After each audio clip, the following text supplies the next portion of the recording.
ఏరా వ్యాపారం బాగుంటుందా? ఇప్పటిదాకా మంచిగానే ఉంది. సర్లే గాని ఒక 6 కిలోలు మటన్ కొట్టి ఇంటికి పంపించు. 6 కిలోలే కర్మ, 60 కిలోలు అయితే ఇస్తాను. ముందు పైసలు తినారడా. పైసలు ఏంటమ్మా? పైసలు ఏంటంటే ఎవరిని అడుగుతున్నావో తెలుసురా డబ్బులు?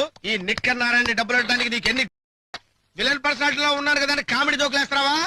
ఇదిగా చెంచలు కూడా జైలు నుంచి మా బంధువులు వస్తున్నారు. ఒక 6 కిలోలు శుభ్రంగా కైమా కొట్టి, కార్యం కూడా బాగుందిరా, అది కూడా వేసి పంపించు. మాట్లాడవేంట్రా? రేయ్, ఇప్పుడు ఇది మటను, పొద్దున మేక. డబ్బులు ఇస్తేనే మటన్ ఇస్తానంటే పిచ్చి వాగుడు వాగావంటే రేయ్ ఇప్పుడు నువ్వు మనిషివి, చిటికలో మటన్ అయిపోతావురా. అరే ఏంద్వా ఎక్కువ మాట్లాడుతున్నావు? నారాయణ మర్యాదగా పైసలు ఇచ్చి మటన్ తీసుకెళ్ళు. ఈ నిక్కర్ నారాయణ డబ్బులు ఇచ్చి మటన్ తీసుకెళ్ళమంటున్నావురా? రేయ్ నీకు ఊహ తెలిసిన దగ్గర నుంచి మేకలు నరుకుతున్నావురా? నేను పుట్టిన దగ్గర నుంచి మనుషుల్ని ముక్కలు ముక్కలు ముక్కల కింద నరుకుతున్నాను. పోరాపా. పోరా